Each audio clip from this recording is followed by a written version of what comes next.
Hello and welcome back to my channel. Jacob Payton here, and I'm talking about Legends and Lattes by Travis Baldree. This is a book I've seen being talked about a lot. This was a lot of fun. It was definitely different than a lot of the books I've been reading currently. I've been reading a lot of like fantasy and a lot of sword and sorcery, and this is more, this is fantasy, but it's very more like slice of life. And it says, after a lifetime of bounties and bloodshed, Viv is hanging up her sword for the last time. The battle-weary orc aims to start fresh, opening the first ever coffee shop in the city of Thun. But rivals old and new stand in the way of success, not to mention the fact that no one has the faintest idea what coffee actually is. If Viv wants to put the blade behind her and make her plans a reality, she won't be able to go it alone. But the true rewards of the uncharted path are the travelers you meet along the way, and whether drawn together by ancient magic, a flaky pastry, or a freshly brewed cup, they may become partners, family, and something deeper than she could ever have dreamed. So yeah, this book, it's not super long, and there's not like massive plots like a lot of like fantasy books and stuff like that. This is literally just Viv wanting to open a coffee shop and try to find a life that isn't the life of a violent adventurer. And I honestly enjoyed it a lot more than I thought I was going to. But that being said, I like Hallmark movies. I get very sucked in to the whole, whatever that trope is called, where someone moves to a small town and now they're interacting with all these like local business owners, and now they're doing like all this town stuff.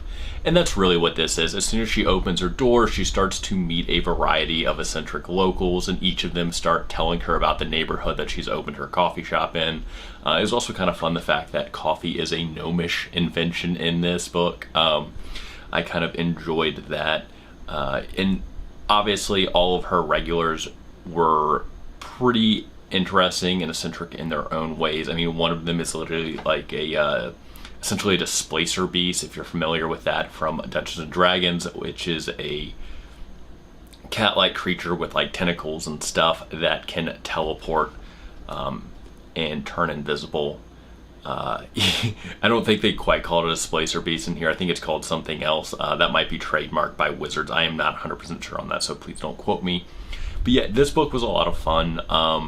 If you're looking for a sword and sorcery adventure book, that's not what this is. But if you want to read a book where an orc wants a different pace of life, stumbled over my words there, wants a different pace of life and settles down to make coffee and make friends and fall in love, then you'll enjoy this book a whole lot. I think, like I said, it wasn't very long. It was under 300 pages. And while there wasn't like a lot of violence or anything like that, it was really interesting. Like I said, I absolutely devoured this book. I read it pretty fast. I thought it was nice to break up some of the lengthier, read between like some of the lengthier books I've been reading, and also, some of the darker books. Sometimes it's very nice, like if you're reading, some grim, dark fantasy series, to just kind of like take a step back and, read something a little light, get a little levity, touch a little grass, essentially. I did also enjoy the fact that there are several subplots happening in this. One of the big one is, Viv trying to figure out if this is something she created on her own, or if it was something that a artifact she brought with her was making happen. Which, I obviously don't run a coffee shop, but I feel like that is something very relatable. I think in any profession, or anytime someone builds something, there is a sense of imposter syndrome. I follow a lot of writers, I follow a lot of musicians and stuff like that. That's kind of more my interest, and a lot of them talk about, dealing with imposter syndrome and having to get over that, and it was kind of cool watching Viv deal with that. Now, obviously, there is someone that wishes her harm in this book. I'm not going to dive too deep in that because I don't want to spoil it for those of you that want to read it. But I very much enjoyed how that was dealt with in here. I think there was a different reaction that would happen in other books that I read. But I very much enjoyed that they took a mostly nonviolent route because it very much fit the theme of the book. And I was kind of wondering at some point, is that what's going to cause Viv to go back to a life of adventuring? I also very much enjoyed, them meeting the adventuring crew.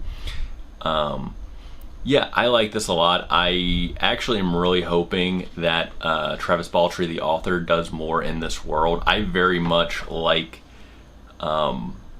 this slice of life fantasy. I know it exists, but maybe I'm just coming to it late, because this is really my first time partaking this genre, and I like it a lot. I'm definitely going to be on the lookout for more of it. Like I said, I'm a sucker for Hallmark movies and stuff like that. So, you know, give me orcs opening coffee shops and dwarves that want to be Christmas tree farmers. I'm here for it. If you know of any other books like that, or you know any of these other kind of like cozy slice of life fantasy series, let me know in the comments below, because like I said, I'm definitely looking to read more of these, especially if they're short reads and in a series. I love sticking with characters in like an episodic setting.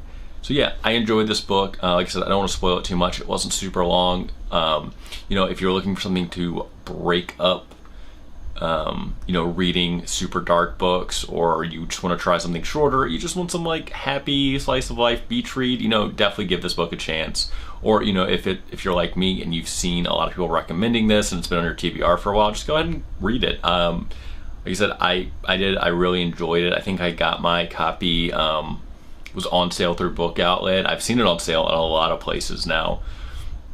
I think Second and Charles, for those of you that live close to them, I think they had it out front not too long ago. Depending on when you watch this video, this could be very outdated. But anyway, I liked this. If you read it, liked it, didn't like it, let me know in the comments below. And as always, thank you for watching. Please like and subscribe, and I'll see you guys next time.